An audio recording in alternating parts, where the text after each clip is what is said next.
Il est l'heure à présent de retrouver notre chroniqueur judiciaire Michel Zerbib. Michel qui suit le procès des attentats du 11 novembre pour Radio J. Michel, bonjour. Bonjour Laurence. Alors, la Cour antiterroriste spécialement composée a entendu hier un autre enquêteur belge et surtout le frère du coordinateur des attentats du 13 novembre, Abdelhamid Abaoud, mort à Saint-Denis. Un témoignage, Michel, dont on attendait beaucoup et qui a étonné un peu, déçu beaucoup, mais inquiété encore. Et oui, Laurence, c'est le frère de l'un des visages les plus tristement célèbres du terrorisme djihadiste et de Daesh, star notamment d'une vidéo atrocement célèbre dans laquelle on le voit traîner des corps de koufars, comme il dit, c'est-à-dire les non-musulmans, derrière un pick-up rigolard et dégénéré.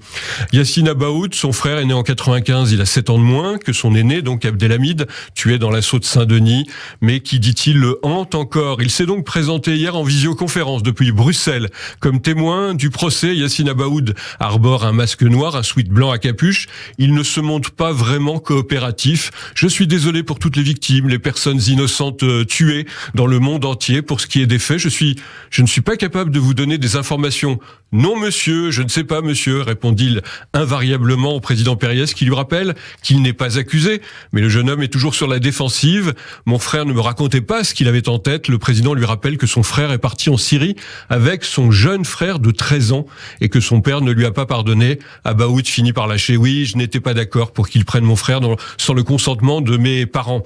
Abdelhamid voulait aussi vous attirer vers lui, notamment en Syrie. Vous avez refusé, lui rafraîchit la mémoire le président. Je ne sais pas, monsieur, répond-il encore. Alors ce témoin, Michel, va même jusqu'à mettre en doute la réalité de la mort d'Abaoud et fait donc du révisionnisme. C'est vrai. Aujourd'hui encore, Yassine Abaoud ne cache pas son scepticisme. Son frère Abdelhamid est-il vraiment le chef opérationnel des attentats du 13 novembre, ainsi que tout le monde le décrit? A-t-il réellement trouvé la mort dans l'assaut mené par le raid 3 jours après les attaques?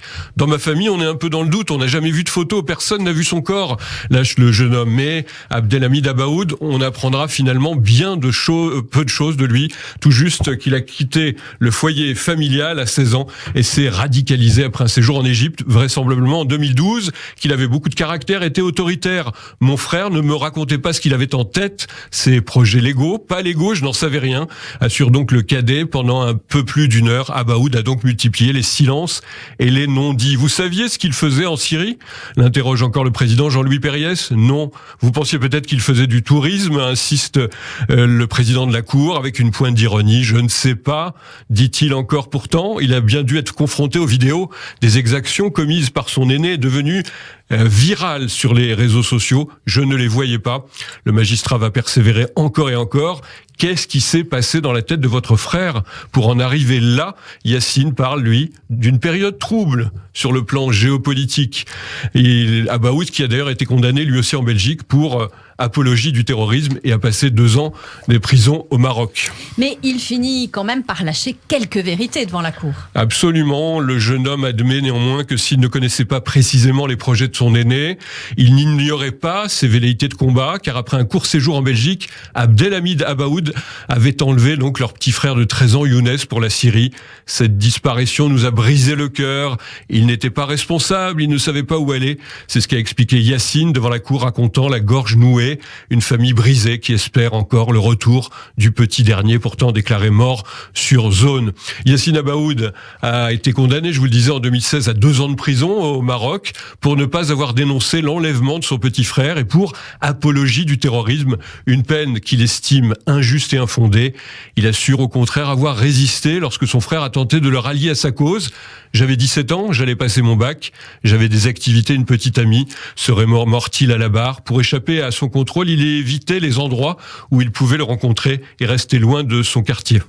En fait, Abdelhamid Abaoud n'a finalement jamais coupé les ponts avec son jeune frère et lui a annoncé d'ailleurs des choses terribles. C'est vrai, Laurence, on l'apprend de sa propre déposition, de la téléphonie aussi, on en parlait hier, des questions des parties civiles. En janvier 2015, peu après les attaques de Charlie Hebdo, il reçoit en prison, où il se trouve en détention, donc pour une affaire de 3 copains, commun un appel d'Abdelhamid Abaoud. Au cours de cet échange, qui s'avéra être le dernier entre eux, il lui assure que cet attentat n'était que le début. Je ne sais pas s'il s'adressait à moi ou s'il pensait que j'étais sur écoute, dit-il à la cour. Un avocat lui pose une dernière question. Vous avez passé des appels longs avec un interlocuteur que vous appeliez souvent et qui était en contact avec Abrigny, un autre accusé important, le soir du 13 novembre. Qu'avez-vous pensé en apprenant que les attentats venaient d'être perpétrés à Paris ? Et il finit par lâcher, Yacine, j'ai pensé dans un coin de ma tête que mon frère était derrière les attaques perpétrées à Paris, mais je n'en étais pas sûr. La cour, Laurence, s'entendra aujourd'hui, ce vendredi, les parents du kamikaze français Ami Moore. À lundi, merci Michel Zerbib. Le 6-9.